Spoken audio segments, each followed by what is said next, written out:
নতুন উদ্যোক্তাদের টেলিকম ব্যবসা সম্পর্কে ধারণা দেয়া, শিক্ষার্থীদের জ্ঞান প্রসারিত করার পাশাপাশি প্রযুক্তিবান্ধব শহর গড়ে তোলার লক্ষ্য নিয়ে বন্দরনগরী চট্টগ্রামে শুরু হয়েছে Chittagong ICT fair 2025।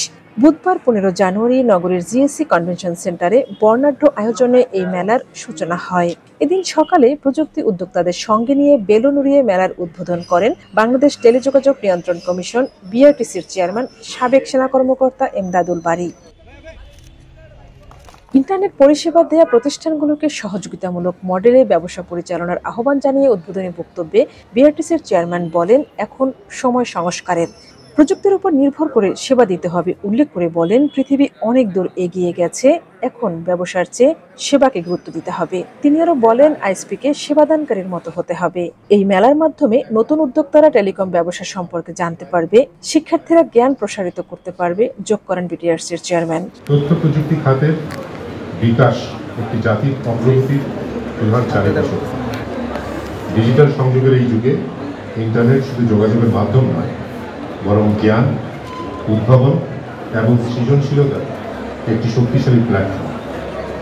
Chittagong ICT fair 2025 আমাদের সেই অগ্রগতির দিক ছিল। আইএসপির সভাপতি এমদাদুল হক আইএসপির নানা সীমাবদ্ধতার কথা বলেন। প্রযুক্তি খাতে অতিরিক্ত করের বোঝা কমানোর তাগিদ দেন তিনি। আমি তো গত 16 বছর যাবতই বলছি যে এনটিটির আরো লাইসেন্স দরকার, প্রয়োজনে বিভাগীয় লাইসেন্সগুলো দেওয়া হোক, তারপরেও যাতে আমাদের কম্পিটিশনটা হয়। আপনি 3000 লাইসেন্স দিতে পেরেছেন আইএসপিদের জন্য, হোয়াই নট এনটিটির জন্য 2 এর অধিক লাইসেন্স। জনপ্রিয় অনলাইন নিউজ পোর্টাল সারাবাংলা.net সহ কয়েকটি প্রতিষ্ঠানের স্পন্সরশিপে অনুষ্ঠিত এই মেলা চলবে 3 দিন। মেলায় তথ্য প্রযুক্তি খাতের বিভিন্ন প্রতিষ্ঠানের মোট 96টি স্টল রয়েছে। প্রতিদিন সকাল 9টা থেকে রাত 10টা পর্যন্ত চলতে থাকা মেলার পাশাপাশি আরও থাকছে বিজ্ঞান মেলা, সেমিনার ও রেবোস আঁকার প্রতিযোগিতা। মেলার দ্বিতীয় দিন বৃহস্পতিবার 16 জানুয়ারি থাকছে আন্তঃকলেজ বিতর্ক প্রতিযোগিতা, মোটিভেশনাল টক, নেটওয়ার্কিং প্রশিক্ষণ এবং লাইভ কনসার্ট। আজকে নিয়ে আসছি আমাদের কর্পোরেট সলিউশন, আমাদের এসএমবি গ্রেডের product, point to point solution. সেই সাথে আমরা নিয়ে আসছি আমাদের